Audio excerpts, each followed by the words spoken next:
Hungary became a member of International Theatre Institute, or ITI, in 1957. Currently, the president of ITI Hungary is Anna Lakos.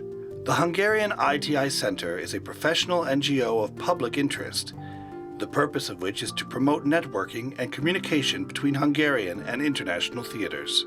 Beyond this, its regular task is to spread the message of World Theatre Day among Hungarian theatres. The other main mission of the Hungarian ITI is awarding the prestigious Sándor Hevesi Prize, founded in 1998 by the ITI. The prize honors the activity of individuals in Hungarian theatre, artists and cultural managers who have greatly contributed to the spread of Hungarian culture abroad. We also intend to inform international theatre professionals about important events in Hungarian theatre life, its main events, and influential artistic groups. We issue online English newsletters. Lately, thanks to the contribution of the National Cultural Fund, we have also managed to organize workshops. We also find it important to promote contemporary Hungarian plays and to help international experts navigate the Hungarian theatre world. As of now, we have 13 Hungarian member theatres. Members have also included, up until 2020, 2 institutions of higher education, the University of Theatre and Film Arts, Budapest, and the Hungarian Dance Academy. Concerning our workshop activities, in September of 2017, we organized a workshop with Dr. Frank Henschker, director of the City University of New York's Martin E. Segal Theater Center, who also started the Penn World Voices Playwright Series. The aim of the workshop was to promote research between Hungary and the USA.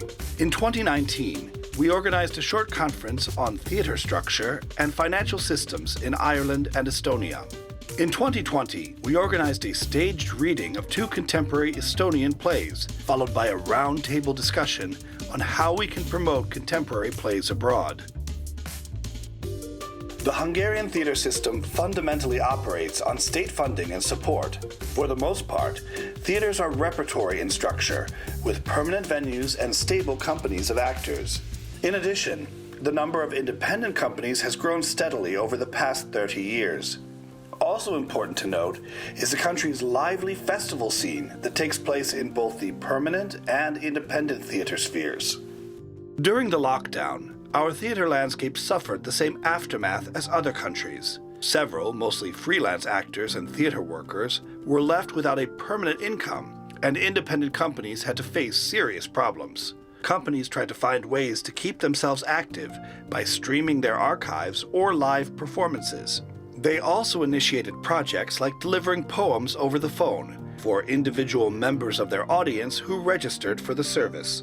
The official help from the ministry was to offer ways for artists to continue to create during the pandemic. Thus, it stimulated a resource of artistic work to supply audiences when the COVID situation is over. This did not take the form of straightforward financial support, but rather an advance payment on a job to be fulfilled. Final submissions will be saved in a data bank, from which schools and cultural institutions can use as material free of charge.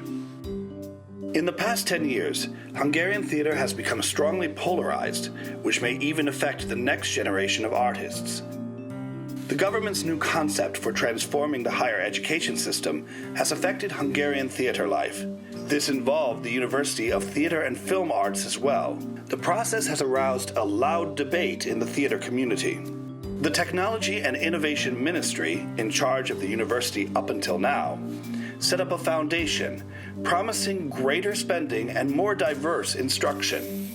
The ministry leading the conversion made all of its decisions without consensus, disregarding the opinions of the university community.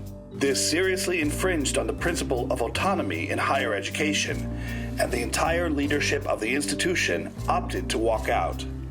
Meanwhile, students occupied the university building, protesting any violation of the institution's autonomy. The blockade lasted 71 days.